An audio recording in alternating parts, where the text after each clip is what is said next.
Delhi police ने भारत के प्रमुख चिकित्सा संस्थान एम्स में रैंसमवेयर साइबर हमले से जुड़े जबरन वसूली का मामला दर्ज किया है। पुलिस को इस घटना में चीनी हैकर्स के शामिल होने का भी संदेह है। पुलिस के मुताबिक अप्रैल 2020 में इंटरपोल ने अस्पतालों पर हमले की आशंका पहले ही जता दी थी। वर्तमान में एम्स में इन पेशेंट और आउट पेशेंट सेवाएं मैनुअल मोड पर चल रही हैं। और इसी पर ज्यादा जानकारी के लिए मेरी सहयोगी इशिका मेरे साथ जुड़ चुकी हैं।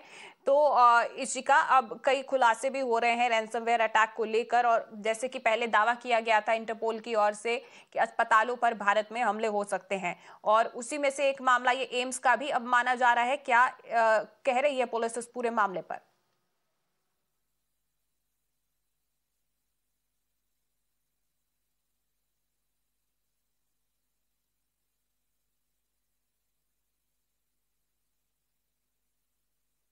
तो इशिका से हम संपर्क करने की कोशिश करेंगे। वहीं इस बीच आपको बता दें कि जिस तरीके से एम्स में अभी रैंसमवेयर अटैक हुआ था, हमला हुआ था, और उसमें अब जबरन वसूली का मामला दर्ज कर लिया गया है। पुलिस को इस घटना में चीनी हैकर्स के शामिल होने का भी संदेह है। और पुलिस के मुताबिक अप्रैल 2020 में इंटरपोल ने अस्पतालों पर हमले की आशंका जताई थी।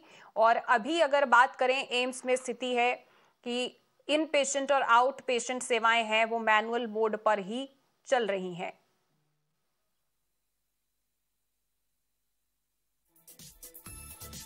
तो आपको बता दें कि एम्स में हाल ही में रैंसमवेयर साइबर हमला हुआ, जिसके बाद पेशेंट्स को भारी दिक्कतों का सामना भी करना पड़ा, क्योंकि मैनुअल मोड पर उनको इन पेशेंट आउट पेशेंट की सुविधाएं देनी पड़ रही हैं। और अभी भी वही स्थिति है, लेकिन इस बीच मामला जरूर दर्ज हो गया है। पुलिस ने इसमें जबरन वसूली का मामला दर्ज किया है। पुलिस को इस घटना में चीनी हैकर्स के शामिल होने का भी शक है। हालांकि इस बात की अभी तक पुष्टि नहीं हुई है। मेरी सहयोगी इशिका मेरे साथ बनी हुई है राजधानी दिल्ली से। इशिका, तो रैंसमवेयर के मामले में अभी पुलिस क्या दावे कर रही है, कहां तक जांच पहुंची है इसमें?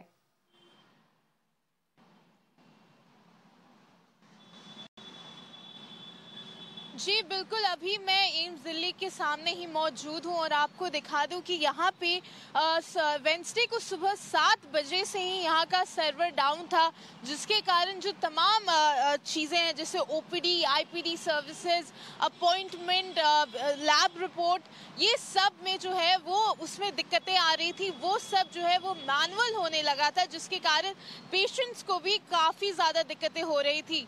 लेकिन तभी भी ये सवाल उठ रहा था कि आखिर ये रैंसमवेयर अटैक है या फिर कोई नॉर्मल प्रक्रिया के कारण ये हुआ है। उसके बाद जो है इसको दिल्ली पुलिस को दे दिया गया और दिल्ली पुलिस इसके ऊपर एफआईआर दर्ज कर चुकी है।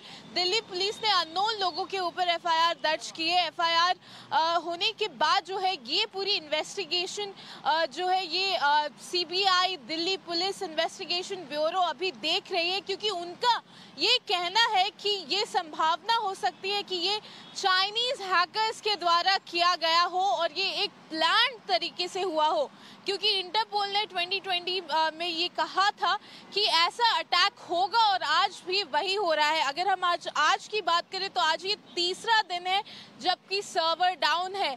एम्स ने जितने भी अपनी डेटाबेस है, ई डेटाबेस है, उसे इन्वेस्टिगेटिव एजेंसी के कहने पर हार्ड ड्राइव में निकाल लिया है, लेकिन अभी भी जो है इन्वेस्टिगेशन वो जारी है और दिल्ली पुलिस अभी तक यही सस्पेक्ट कर रही है कि ये एक पूरे प्लान तरीके से जैसे आप बता रही हैं कि तीसरा दिन है, अभी भी सर्वर डाउन चल रहा है, तो ऐसे में मरीजों को कितनी दिक्कत आ रही है? क्योंकि और इसके साथ मरीजों को ही नहीं बल्कि वहां पर काम करने वाले लोगों को भी दिक्कत आ रही है, क्योंकि सब कुछ मैनुअल मोड पर हो रहा है। तो क्या कुछ परेशानियां वहां पर अभी पेशेंट्स को पेश आ रही हैं?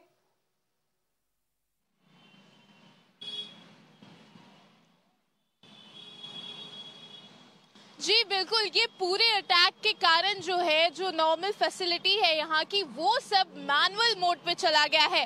अगर हम बात करें ओपीडी की, आईपीडी की, लैब रिपोर्ट की, ये सब अब मैनुअल हो रही है, जिसके कारण ज़रूर पेशेंट्स को काफ़ी दिक्कतें आ रही हैं, क्योंकि वो अपॉइंटमेंट्स बुक नहीं कर पा रहे हैं। उन्हें यहाँ तक आना पड़ा है अपॉइंटमेंट्स लेने के लिए और उसमें भी उन्हें संभावना नहीं है कि होगी कि नहीं।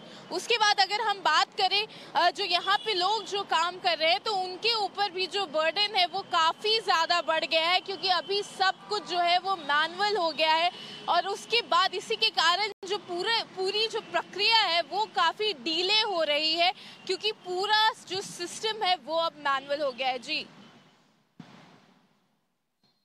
जी, बहुत बहुत शुक्रिया आपका इस तमाम जानकारी के लिए। तो रैंसमवेयर अटैक के बाद अभी भी स्थिति ज्यों की त्यों बनी हुई है, क्योंकि सब कुछ अभी मैनुअल मोड पर ही हो रहा है। पूरी अपडेट हम आपको इस खबर पर लगातार देते रहेंगे। फिलहाल आगे बढ़ते हैं।